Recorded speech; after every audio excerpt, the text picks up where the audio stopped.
I'm Henson-Grič, founder and CEO of Flex, and with the Payments Association. And I'm talking here today with Manu from InBest, which is a fantastic service helping people on low incomes tackle the cost of living by helping them to claim benefits that are just kind of waiting for them and that they don't opt to access. So thank you very much for joining me, Manu. Please introduce yourselves to our audience. Thank you, Josh, for having me.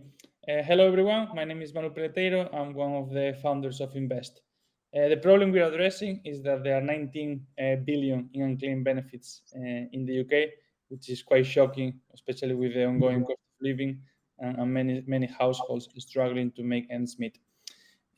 Our solution, we have built a benefit platform that allows financial service companies and digital apps to add benefit checks on their existing customer journeys and identify customers that might be eligible for benefits and might not know about it. Overall, we help 2/3 of our customers find £5,000 a year in additional benefits. Okay, can I get this? How do I get that?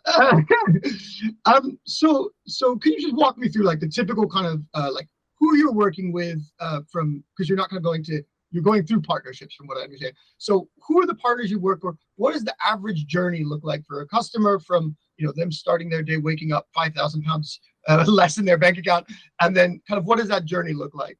And who are you working with? Yeah, normally the most popular journeys we work with are lending, debt advice, financial well-being in the workplace, and applications forms for grants and social tariffs. In these three journeys, on these four journeys, basically everything starts with some sort of income and expense form when you apply for a loan, or when you do a debt advice process or a grant application, or when you work with your financial money management app, you have all this income and expense form data available already. So what we do is we use this data to estimate the additional benefits you may be eligible for. And then what we do is we surface this information in the app. If you are applying for a loan, that will be at the end of the loan application process. If you are doing an income expense form, that will be at the end of the income expense form. If that would be applying for a social tariffs or a grant, it will be at the end of the grant application process. And if it's a money management application, it will be somewhere in the home page. And we display this as a simple nudge. Hey, you might be eligible for £300-400 in additional income. The key thing here is that we don't ask any additional question, so we don't add friction to whatever journey the customer is doing, and we always display this nudge at the end of the journey, so we don't interrupt wherever the customer is doing. Then when surface this information, we add the additional benefits the person may be eligible for, and a button or a call to action to the benefit calculator. Then the customer clicks the benefit calculator, and the benefit calculator loads into the customer application is always fully embedded, and then the customer has to complete the remaining questions. So we use the existing data that the customer has already shared. We pre-populate that into the calculator, and then the customer has to fill the remaining questions. The customer completes the journey that might ask for 3, 4, 5 additional questions, and then we display the full list of benefits they're eligible for. So we display national, regional grants, social tariffs, and local support schemes available in your I think that's an important point. There is a lot, the benefit system, although it is a universal credit system, it is very much in many ways, often a fractured system overall. Like the things that are available for people vary based on their postcode, And so what you're essentially doing is stopping people have to input data twice, right? They've already done it for something that they wanted, and now it's like, well, you might as well have done the benefit calculator. Whereas previously, the problem you're solving is that I guess very few people decide that on a Sunday morning they want to sit down and spend an hour filling out a benefits calculator or whatever it is. And that's the previous situation that people, because we know, as you said, 19 billion in unclaimed benefits. That's why, right? Because people didn't go to the calculator essentially before. Yes, that's the first thing, and everything is happening within the existing tools you are using, right? So the first thing is the proactive nudging, right? So with this, you just raise awareness of additional benefits and you increase the chances of someone finding out. This is the first thing. Second, these journeys have high traffic, so you leverage on this higher traffic. The third one is that you make the journey easier because you pre-fill the calculator and you make it easier for people to use and to manage. They don't have to add yet another web page into Another password to forget. their stack of tools they are using, right? So everything is whatever. If they use WageStream, if they use Money Hub, if they work with NatWest, it's already there. They don't have to go somewhere else. So is that kind of an extra feature for that company? They get to take credit for your work, essentially. Yes, they do. But we are happy for that. We are happy for that. And then the last thing is that we aggregate a lot of support into the same portal. So whereas most calculators cover, universal credits, pension credits, housing benefits, and few others, we cover 80 benefits and social tariffs. And then we also cover hundreds of local support schemes available in all councils across the UK. And how are you able to get that information? Say again? Sorry to interrupt, but how are you able to get that information? Because obviously, I remember when the benefit system got simplified, you would think that would make it easier. But yeah, there are lots of housing association stuff. There's local authority stuff. There's 143 local authorities. How are you able to, is that something you do you need government to do what you do, or could government help you do what you do better? I mean, how did you find that list of 80 benefits? Because that's not necessarily on a single website on GovUK. It's not at all. I mean, it's our USP really. So it's what we do, right? So is aggregating all these benefits into a single platform that is easy to consume. So what we're really creating here is a simple API or a simple interface to allow companies access all this complex web of benefits, social tariffs, and local support schemes. So it's what we do, creating this simple interface, and we organize all this complexity underneath, and we expose all of that through a simple interface, either an API or a front-end benefit calculator. Because I think a lot of times that some of these things, we have great frontline services in the UK across, but again, that's a kind of disparate network too. There's a lot of individual people, a lot of organizations that do great things like debt advice, community support, opportunities where you're having this basic income and expenditure conversation, which is the information you need to help people earn money. So, but there's often historically been this kind of reluctance to either scared of, you're tech, you must be bad, or that it's going to be complicated, or it's going to cost a lot of money to integrate. We all kind of know these things. And I think a lot of that is just, whether it's from government side, it's nobody wants to do bad things or doesn't want to help people get more money. It's just a lack of information about the benefits. Well, you've solved that. And then also, this sounds complicated. How am I going to integrate this? But you've essentially streamlined that so that any company, if I'm a local charity in Stoke-on-Trent, I can basically come to you and say, hey, I want to be able to give my people more money and take credit for this new feature too. And you're making that integration then simple. Yeah. I mean, for charities, they can simply add our iframe into their websites, and it's free of charge. So that's take credit for that all day, every day. I mean, it's literally a life-changing potentially service. So we're talking about £5,000 a year in the current economic climate. That's huge. Yeah. And all the charity has to do is come and say, hey, Manu, give my people more money, and I will say in my annual report that it was for me. So I think that's absolutely amazing. I mean, I have so many questions, but one, in terms of the user journey, to go back to that, what happens at that cutoff point? Obviously, unless you've got magic sauce that I don't know about, you can't actually make that benefit application for the customer, right? So at that moment, when they're presented with that information of, here is a lot of free money that you are owed and that you have not claimed. Now, that's normally enough incentive to get people to go and do something at that point. It's very more real in front of them. But what is that next part of that user journey? How much, where do they go? Is it 180 different websites? Like, how does that part of it work? Yeah, I'm afraid that's the case. So they have to go to these different application forms and fill the application one by one. Our dream scenario here is that we will be able to do these applications on all of them on behalf of customers. But for now, this is just a dream, because we need to have APIs available with the DWP and the different local councils so we can make the benefit applications. But that is an issue.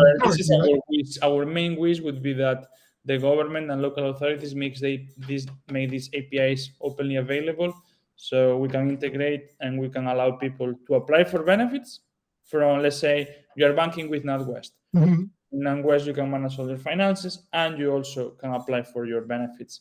And you also can monitor your benefits. If your income goes up or down, you can see how your benefits changes, and you can share this data automatically with the DWP. Yeah, I mean, having that live feed is, I mean, obviously universal credit, one of the benefits is that it mirrors life and work and makes that transition easier. And in order to make that transition easier, I think it's important that we actually make benefits marry. So if you have a job with your Uber, you're getting paid every day and you're seeing your wages come in and they don't randomly change and whatnot. And so having that visibility, that ease of, there is still this disconnect, I feel like, in this drop-off point that only affects low-income people, whereby all of these technology services are coming out from Monzo and everything, they make everything simple. But not this part of the world. This part of the world is kind of left behind because the thing that is their income, these benefit systems and whatnot, you've made an amazing part of that journey easy, and that's going to help millions of people. But I think, from my perspective, not the words, is that what does government need to do in order to do that? Because you've said basically you're able to pre-populate all the information. The technology for that is clearly available in many services and easy. But then once they actually apply, they do have to go and re-enter it. And so the question is, should government, there are 180 different systems. Okay, do they need to just build one big system? That sounds expensive and not palatable to politicians. Or do we already have these things and they just need to let fintechs kind of get the okay to go ahead? I don't know if you've talked to GDS, DWP, what would be your recommendation if you were ruler of the world? I will go step by step. Pick up one simple benefit, for example, Help to Save, right? Help to Save is super easy to manage.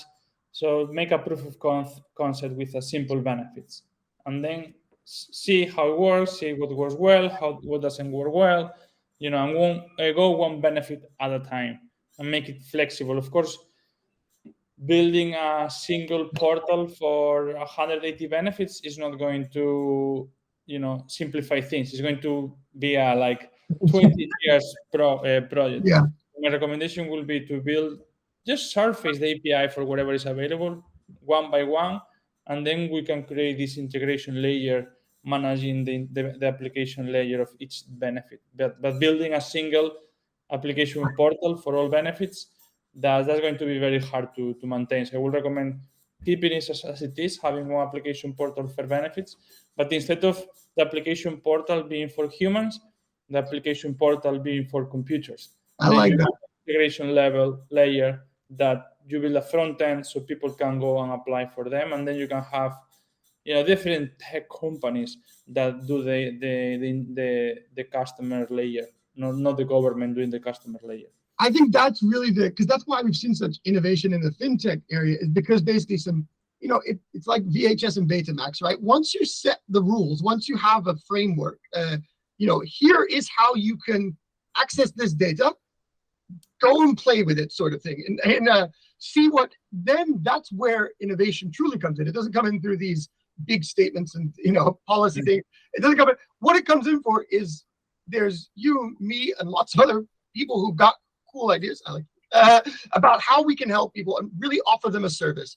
But what I always think we need is the permission to do it, the encouragement to do it, to have that fintech, the technology can help people of all incomes in every situation. But having that standardized, the government has the secure standard rules to play by, this API. Yeah. And I really like how you say that about creating the single portal for machines. If you like, that's quite easy, right? That's already. You only have to make it available. Exactly. And it's not creating a single portal. It's not. I'm not asking because things are the way they are, and that's it. You have the team of personal independence payment, and you have the team of universal credits, and you cannot create a single portal for both because that will create. Have to merge the departments. You have to merge the technology. Super complex. The only thing I'm saying is you build an API for the universal credits. You build an API for payment, and then you have the tech companies to build integration layers with these portals, and you still can go to the websites and apply for universal credits and personal independence payment through the DWP web pages. You don't have to kill the web portals, but you enable these API portals, and then tech companies can come and build a single application portal for all of them. Exactly. And Let us do the hard work, government. Let us do the hard work. And if it's tech companies building this single application portal, you have more innovation. The development will be quicker. You also lower costs for the government because the government doesn't have to manage this, and the development is going to be much quicker rather than the government in charge of building this single application portal, because it's already hard for them to manage all these different websites and single application forms for one of them. Exactly, and it's also just an issue of no matter how good government is, and policy leaders and the tech people, government digital services, they are a small team compared to the wider tech community. And if you have more eyes on the ball and people, in Shoreditch playing around and being like, hey, I built something using the new government API that does this, and then somebody else says, oh, I've done this. Oh, cool, we can put these together. And it's really, I say to government, let us do the hard work. All we want to do, and there's not a risk, we don't need some big sandbox program to apply for. That is a big, applications for those types of things are a big barrier in my mind. I don't know if you've had any experience with those kind of FCA sandboxes. They're great programs, but it's still, for an individual, a small team of 2 people or 3 people, it's a lot of work to apply for those things with potentially no payout, if you like, versus an open sandbox where we're not touching customer data, but just having access to what the system is, and then let us build something for it, and then we'll come to you and tell you if it, you can say if it works. No? Or I mean, I would love the DWP to create a sandbox. Let's imagine the DWP is interested on this. Okay, let's say, okay, let's try it. Let's build an API for universal credits, right? So you can access all universal credit data from anywhere, same like open banking, and you can apply for universal credits through an API. So it will be phenomenal that the DWP set up a sandbox, and we can start playing with the sandbox, with dummy data, with dummy processes. And we also can have working conversations with the DWP, showing them what we have built, share our feedback with the API. Okay, we like this, we don't like this. And likewise, them sharing us feedback, them sharing us their opinion, and their lot of experience, because they are the ones with more experience here, right? We know about a bit of tech, but they know a lot of the welfare system. They know a lot of tech. They know about customer engagement, because they are the ones that have been dealing with this for decades. And the digital team in the DWP is amazing. Everybody follows their guidelines for building tech products. Like we follow their guidelines. We do what they say. We follow what they say because it's best industry practice. The only thing that we have is we don't have to follow so many governance processes, right? That's the key difference, because they have to manage the back-end infrastructure and the front end. And because they have to manage this very complex back-end infrastructure, they have to follow this very complex governance. But we don't have to, because we only manage the front-end part. So the governance is still being managed by DWP, and they encapsulate all that governance within an API. And we access from the front end that we don't need to. The KYC is still managed by DWP. The benefit assessment is still managed by DWP. The payment is still managed by DWP. All the things that will ensure that the benefits go to the right person is still managed by the DWP. The only thing we build is this capsule around it that make it easier for people to do. That's all. Exactly. It's like an extra layer on top. And I think it's important to separate, as because obviously there's, and it's right that there's, reviews of spending things and whatnot, because that's, the taxpayer money. But it doesn't, as you say, you can't have one system for everything. But you can't, by them focusing on what they do best, and securing, protecting people, and providing that safe access that is zero risk, that essentially means they don't have to let someone come in and play with fake data on a secure open sandbox it could be a kid in his bedroom. It's not harming anybody at that point. And so actually what they would be doing by following your genius idea is essentially removing the risk of their future government contracting. Because when they actually went to go then purchase a service or fund some service or even make changes or whatever, it will be on the basis of someone having gone away and done something already and prove that it works using this sandbox type environment that's just completely open. Because right now we unfortunately don't even know when you log into DWP internal systems and pull up Mr. Jones's benefits, what are they seeing? And without knowing what they're seeing, if you like, or what information is available even, it makes it really hard to innovate to know what's potentially possible, right? That's what. Yeah, I mean, it's not genius. Banks have been doing this for over 10 years now with open banking. So 10 years ago, banks started to build this dummy APIs so people can start playing with what would be open banking. So people can start designing and building innovative solutions with open banking. I mean, switch it in 5 minutes, right? Within 5 minutes, you can go to someone and I won't name any specific ones for a competitor, but you can go to one of these providers and you basically log in, email address, password, copy paste some API keys into a browser, and then you are literally up and running and able to make like a dummy call to get someone's 90-day history. What does that look like? Here, I'm getting the data output from that. And when you see it, when you can touch it in that way, you can use it. And it's not just banking, it's Facebook. There's a reason that companies use this principle of, okay, here's my open API. There it is. Do what you want with it. But we have that again. We have that complete two-train system where we've got high speed. Well, we don't have high speed too, but we have fast maglev trains for middle-class consumers to do what they want with their money and their income and to manage it and their pensions and everything, or their investments and trade stocks and whatnot. But then once you get down to the benefit, all of a sudden it goes, and the technology innovation level. But people like myself and I think there are lots of people who want to innovate in this space, right? Yeah, absolutely. I mean, this is actually we've gone way over time, but so I'll cut back into presenter mode right now, which is there anything we haven't covered that you want to cover before we? I like, by the way, how this is going. It's very nice and conversational. Yeah, no. Everything is, we'll have very nice chat actually. Yeah, we'll cover, the problem, how hard it's to find out raise awareness is the main barrier, the journey, and we'll cover what's the remaining barrier now, which is the big one. Going and apply, and we discuss not a solution, but we discuss a framework we could follow to start building solutions for that. Yeah, and I think I think that the way I always want to sell this to government is to a politician to get them on board is that look, buddy, you can claim the credit for this. This is something that essentially is low effort, low work, and then you get to take all the credit for almost. Yeah.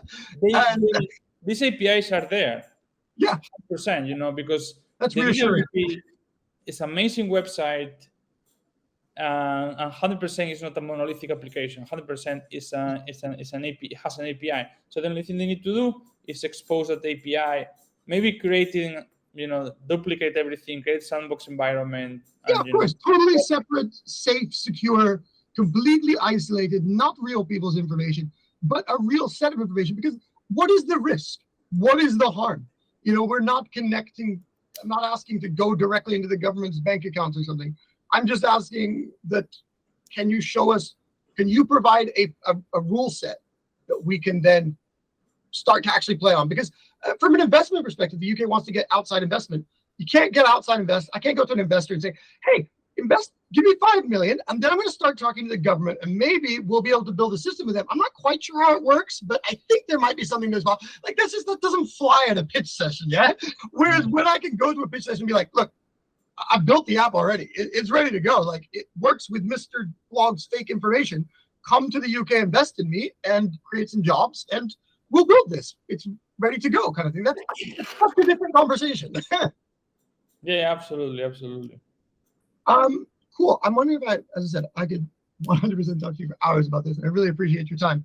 Is there anything else we need to cover that was like on Tom's list? I can't remember. No, that's I think we touch base in the most important, that of course, if everyone is interested in learning how they can start helping their customers find out their benefits, to reach out. So everyone, and that's what's the website? It's InBest with a B, InBest.ai. the best AI of all, InBest.ai. And this is Manu. Thank you so much for giving us your time, Manu. Really appreciate speaking with you. I'm really excited about what you guys are doing. And I hope that, lots of, whether it's charities, affordable lenders, whether it's, if you want to take credit for something that you didn't build and help your customers, this is the man to talk to. Thank you, House. Thank you for having me.